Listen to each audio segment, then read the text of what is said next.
Hello and welcome to another installment of Peace, Love, and Idol. This is the episode 2 of my web blog, and it will be the last blog on the audition rounds of American Idol. We're talking about Portland and St. Louis today. So we're going to get right into it. I appreciate those of you who watched last week's trial run. I had more than one viewer, but only one comment, and it was positive, so we're sticking with the web blog edition. I'm going to try to get fancy and do titles and be experimental with the movie maker here on my Windows Movie Maker. So bear with me. Hope you enjoy. Here we go. So, Portland auditions kicked off with a montage of corniness, and I wrote here that I want less story and more auditions. That's what I got out of the corny Portland montage. And then we went right into our first singer, who was Brittany Zika.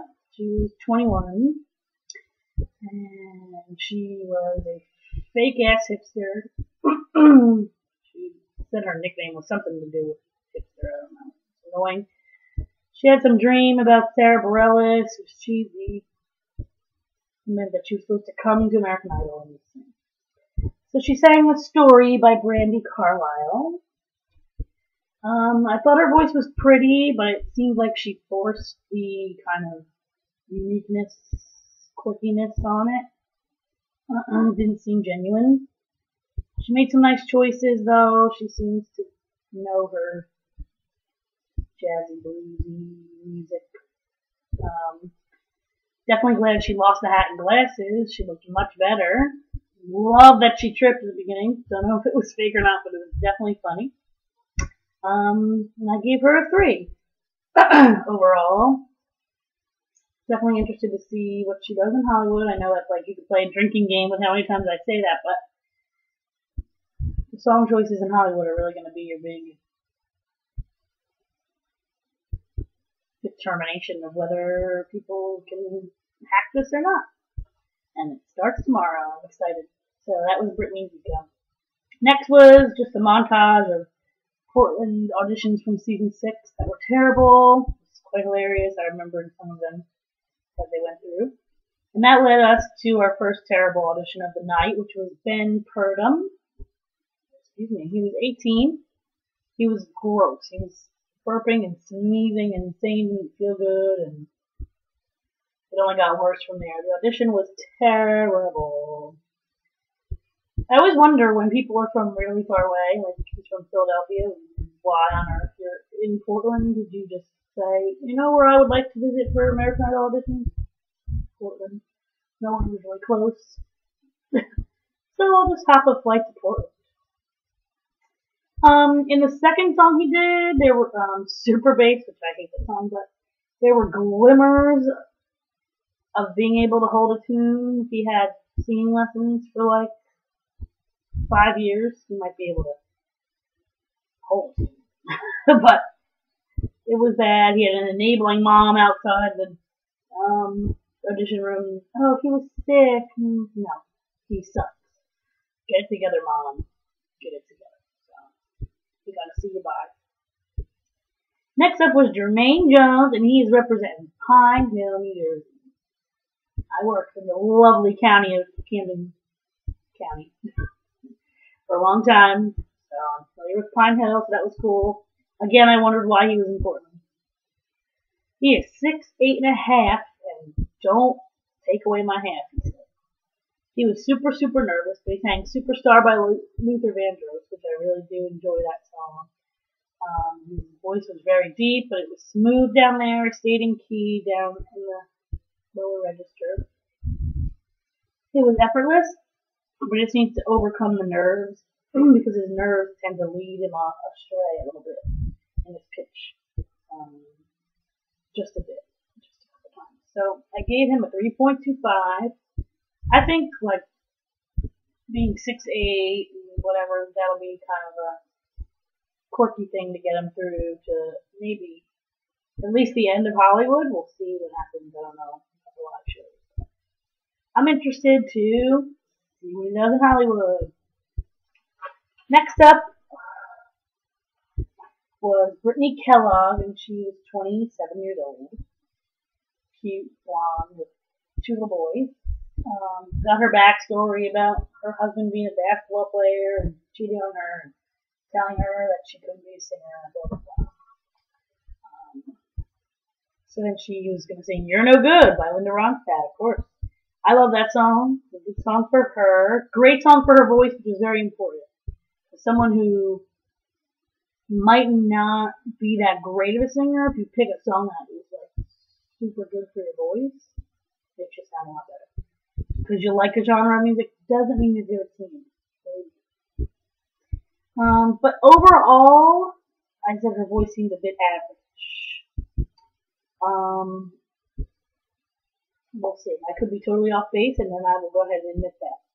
But I'm sucked into the story. I want her to do good so she can tell her ex-husband to go fuck himself. And I gave her a 3.5. So let's see. Give her a pretty face. See if the voice is better than average. Next up was Sam Gershman, who was shot out of a cannon like nobody's beeswax. She did some crazy squeaky noise when she came in. She was out in the green room, the getting ready room, doing Zumba or some shit. She was crazy. She was off the wall, ADD, no Adderall taken for her. I don't remember what she sang, but I said it was a good song usually. But I wasn't a fan. Peace. She wasn't terrible. She was just all over the place. All over the place. Crazy. Crazy, I'm telling you. So she got no score because she was a bust. Alright. Top of this page I wrote that Randy's red glasses equal the worst, so I guess that's the start of day 2. And we start with David Reed. And he worked in Idaho. And he worked in fast food. And he sang Tom Sawyer by Rush. I already hate him off the bat because I hate Rush. It wasn't terrible. Like, why on earth are you singing? But it definitely wasn't good, if that makes any sense. He held the tune, sort of. It was more like funny than anything. Then he said if he couldn't be a singer, he would be a stand-up comic. No, please don't be a stand-up comic. Sorry. Don't be a stand-up comic either. Don't sing. Don't do anything. Be something that sits in an office far away from the public eye. Everyone tells him he's good. Well, everyone lied to you. So next we moved on to Romeo Dion. He's from Liberia. He had a tugging at the heartstrings story about being in camps and his parents getting the kids out of there. He did a Bob Marley song that I love, love, love. And he's very good at singing that style of music.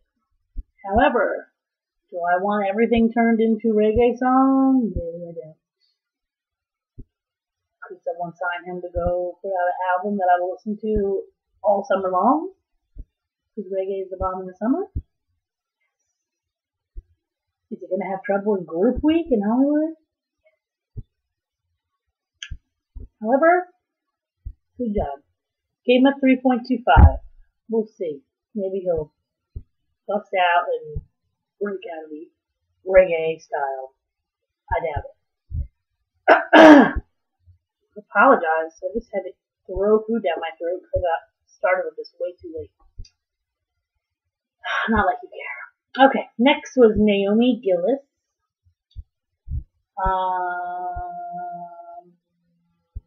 Trying to remember what she looked like. I can't. But I wrote love, love, love, her voice. Her lower register kills. The chorus was shouty, but a great belter. She had a nice vibrato. But she needs to be sure not to oversing. That's what I said. I watched this a while ago. I cannot remember what. Why is that happening? Why in the world did my screen save? Hope that doesn't affect. Maybe because I plugged in. Anyway, I gave her a 4. I'm excited to see what she does in Hollywood. I really did like the movie. Next was a montage of no auditions, and my favorite was golden cartwheel pants. I think it was a girl. She did a big sloppy cartwheel in gold spandex. It was hilarious. The rest was people having temper tantrums and punching the camera, and idol was around there cursing mouths. So it's always funny to see people act a fool on TV. That led up to Ben Harrison, and it was not the worst thing ever, but it surely wasn't good. There was a terrible run at the end. It was just hilarious, basically. And I said that he should have no more singing ever. Lastly, we have Jessica Phillips. And this was, they always put try to get you to cry stories at the end of the night. Her boyfriend had a stroke. He woke up and didn't remember who she was. That Val with Channing Tatum and Rachel McAdams is like perfect advertisement for our movie. Except she didn't have a stroke. She had a car accident, but whatever. And she stayed with him, and I guess he remembers who she is now. I don't know. They're still together. They showed him, and she said it's hard, and but we have life, and here we go. So she sang Again by Faith Evans, and I really liked her. She had a great vibe. She seemed genuine and real, which kind of like, for me, makes someone even better than they are. Her voice is pretty standard R&B voice, but she just seemed cool, and the story was cool, what have you. I thought J-Lo was a bitch reporting out that she ran out of breath. Like, bitch, you lip sync, so you never run out of breath. And you sing trash, and you, ugh. I would be so aggravated if J-Lo ever told me anything about my singing. And I'd probably get kicked out of the room with security. That's neither here nor there. We gave Jessica Phillips a 4. She runs the risk of maybe floating into the background in Hollywood. That happens with a lot of people that stood out alone. They just fade into the background. We don't ever hear about them again. But hopefully she won't. That story. We want her to stick around. So that was Portland. Now we are on to St. Louis. At the top of this, I wrote that I was in a terrible mood while watching this. So if it seems overly mean, that's why. I was also in a terrible mood all day up until right now. You wouldn't even know it. So maybe it won't be today. Maybe it's because I'm having a beer. Who knows? Okay. So it started off telling us it's the last audition episode, which is great because I think they tried to fit it into last nights or something. I feel like I'm not as pissed off with the audition rounds as I normally am. And then they did a Carrie Underwood montage because she auditioned in St. Louis in season 6. Or not season, why did I say season 6? That was just weird. Season 4, I think it was. It was 8 years ago, and that was the season that I auditioned. And it was cute. It was cute to see transformation. So this was actually my favorite episode. I guess they kind of saved all the good auditions for last because I wasn't really too impressed with people up until now. So this guy was on all the commercials that they were running in December, and when we started running American Idol commercial. His name is Johnny Kaiser, good-looking guy, looking like, Abercrombie model. And of course, J-Lo's all over it, because she robs the corrido. He sang A Change Is Gonna Come, which I love, and can't listen to any other version but Adam Lambert at this point. He just ripped in a new asshole. No pun intended. I wasn't happy with the first phrase,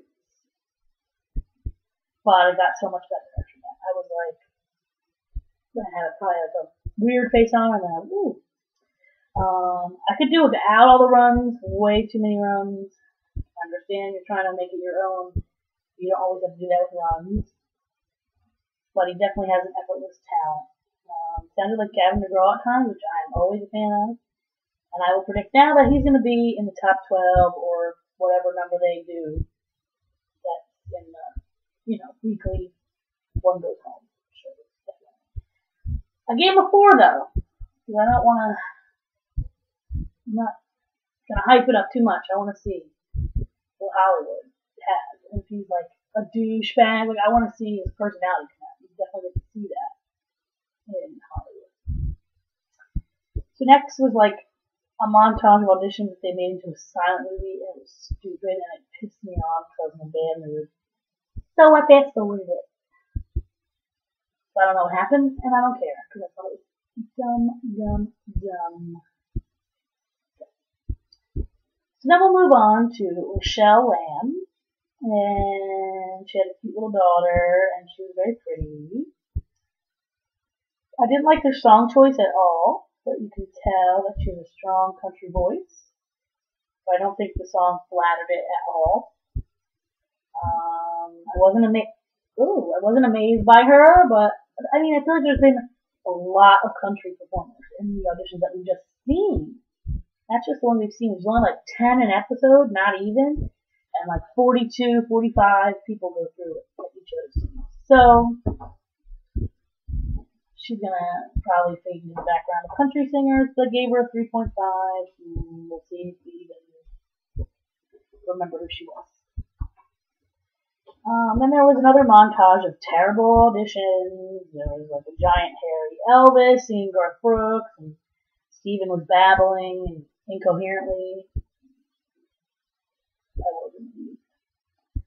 And then we get to Reese Klockner, and he told us about how he got picked on as a child and bullied and what have you. So, tugging at the heartstrings again.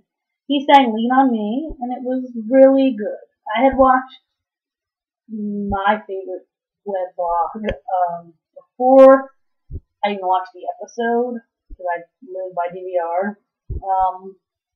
So I expected it to be better, by the way the commentator described it. It was really good. It was soft, sweet soul. You don't expect it to come out of like, I don't know, I think it was young, 17-year-old white boy. He needs to keep his eyes open and work on stage presence, and they tell that to like everyone else, but of course they didn't tell it to this guy because, I don't know, they were trying not to pick on him, I guess. But I think that he'll strike a chord with viewers. I think they'll like him. He reminds me a little bit of like J.C. Bedeau from last season, who I'm surprised didn't come back. Maybe he did. I mean, who knows? But that's what he reminds me of. So there could be a twist at the end, and we won't see him again. But I think that, I mean, he made me cry. I didn't see a tear, but he definitely sang with a lot of people. So I gave him a 4.5. Wow, that's pretty generous of me being in a bad mood. What did I say? Next was Ethan Jones. I was not really a fan.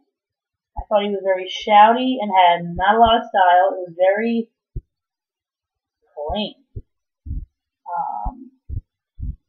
Brandy said he looks nothing like he sounds, but I thought he looked exactly like he sounds.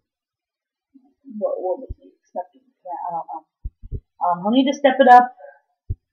Hair on my nerves. I usually don't let my hair down. I don't like the way it looks. I gave him a 3. I basically gave everyone a 3 who steps through the door. That makes it more than I can think of. But I don't like. I need a little bit of vibrato, something, a little bit of style. It's just me. Oh, they did like another montage, and there was I think it was of good people. I'm not 100% sure. They was like, oh, these people, blah blah blah. there was a freelance audio engineer. I don't know.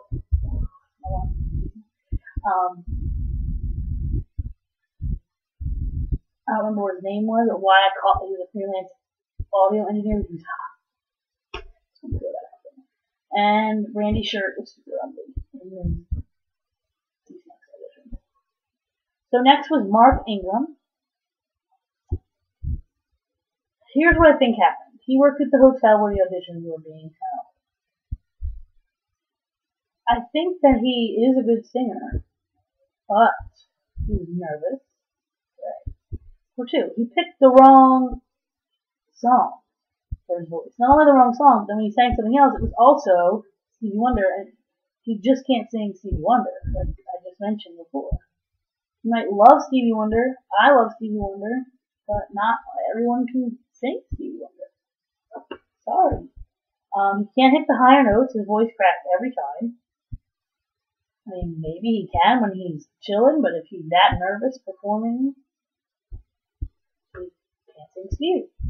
And the more he missed, the more nervous he got, and maybe he didn't miss more. It was just a bad avalanche of cracking. It was very, very bad. And the more he strayed from the melody, it just got worse as it went on. If he had picked a different song, maybe like a very mellow R&B song, he might have made a better impression. I felt bad because I thought that he really thought he was going to make it. And maybe he killed Stevie in the shower or tooling around the hotel, but you gotta make sure, if you have any doubt in your mind that you're not gonna hit those notes, pick a song without any notes out of your comfortable range. Rule of thumb for me. Last but not least is Lauren Gray, and she works with her family business, which is a like one-stop bridal shop, and her dad are in the wedding business there. I did not like the song at all. I wish when I wrote that, I wrote what they sang, but I was in a bad mood. But I really, really, really loved her voice. Again, they must have told her something not good. Because I hate how condescending the judges sound when someone good makes a mistake. But they have to point it out. You can't be 100% good. But then they'll send through trash bags and not say a damn thing.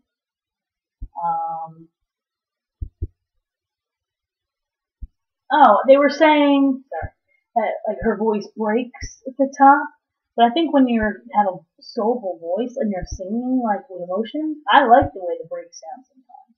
It makes me like know that you're not just, I don't know, perfect. What good being perfect? So I really liked her voice a lot. I think she was my favorite girl so far. But I really wasn't impressed by too many people. I gave her 4.5, and I think I actually mean it this time. So we'll see. I hope that she does well in Hollywood. 40 plus people made it from each city, and we only get 5 good ones an episode, which leaves a lot of average to good talent that we're going to see in Hollywood. I love Hollywood Week. It is my favorite week. I just love the groups, and I love people that you didn't like bust down, and people just do amazing things, and it's great. People crumble that thought they were the shit. Oh, I love that. Anyway, pretty excited for Hollywood. Starts tomorrow. I will definitely be back at you with some information about Hollywood. Thank you for watching. I'm starting a new blog for The Voice. So if you're a fan, check it out. If not, please subscribe to my YouTube channel. Everyone that's seeing this is getting to my YouTube channel somehow, whether it be through my Facebook group or not. Feel free to suggest this blog to others if they are idle fans.